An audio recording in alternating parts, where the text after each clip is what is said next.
love it. I love the clickbait. I love it. Chased out of Wisconsin. Chased out of Wisconsin.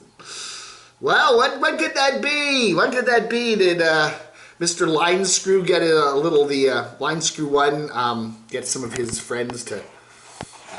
I don't know anything. No, basically what it is bad storms, okay? First off, she's not real happy with Wisconsin, Carolyn's RV life, because they charge all these fees for camping, you know, in state parks and stuff, and there's like a daily fee plus a other fee and so many fees, and apparently if your dog is off the leash, they can impound your dog. It's like the dog catcher. If your dog is running around a neighborhood, the dog catcher will come and impound the dog, and then you have to go through and pay fines and stuff, and I guess they do the same thing at parks. So she's not real happy about that, even though we just had a story from Maddie Van Halen getting, you know, almost mauled by a dog in a park. So, I don't know. Then, of course, on top of that, there's the storms. You know, big storms coming with tornadic winds, gusts of 100 miles an hour. She doesn't want to be in her RV because of that. So, basically, the storms chased her out of Wisconsin,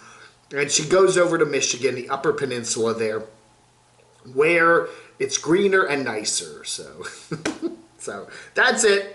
You know, so, you know, you think maybe like that, you know, army of people chased her out. Get out of here, go! Maybe the Republicans chased her out. I don't know. No, it's not that. The Republicans, you must leave our state. The governor said, be gone, Carolyn.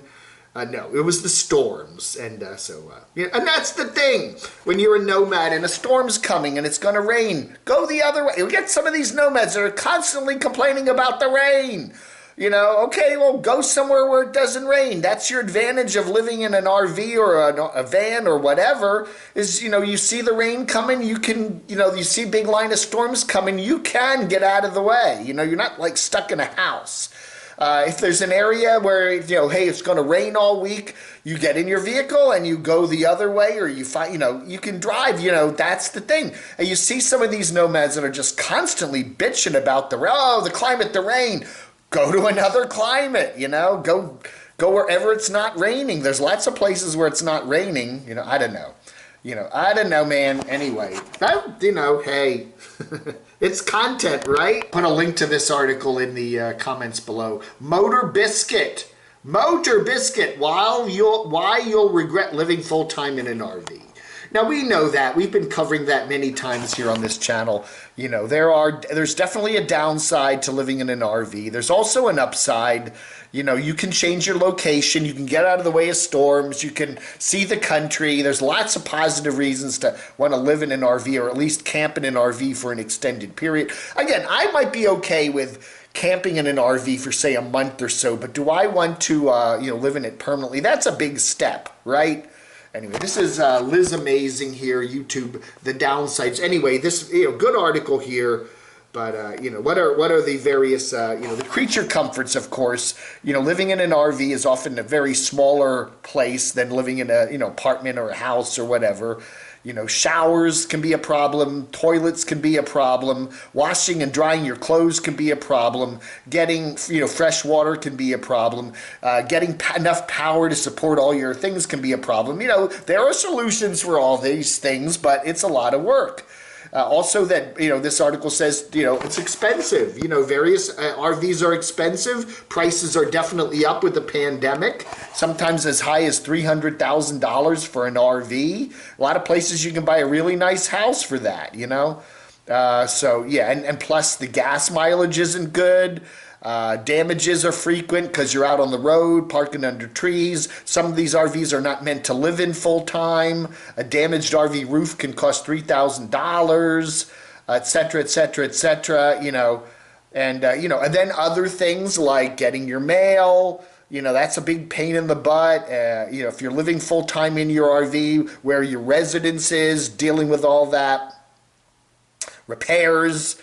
Yeah. Can you park legally for free? Depending on, again, you know, if you're in a van that kind of blends in with everything, you have a better chance of doing that as opposed to a big RV. A lot of places, you know, don't like you parking RVs on regular public streets, etc., etc. Can you camp for free on public land? Yes and no. Depends on where you are.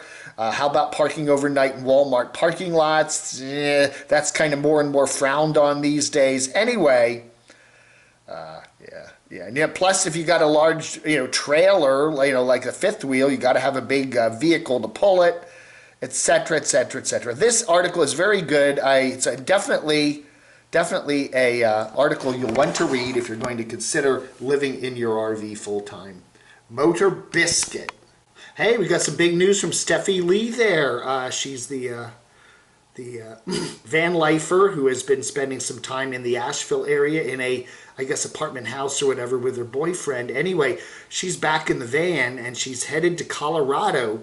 We've been covering that event in Colorado called Gutted, and I really didn't know much about it.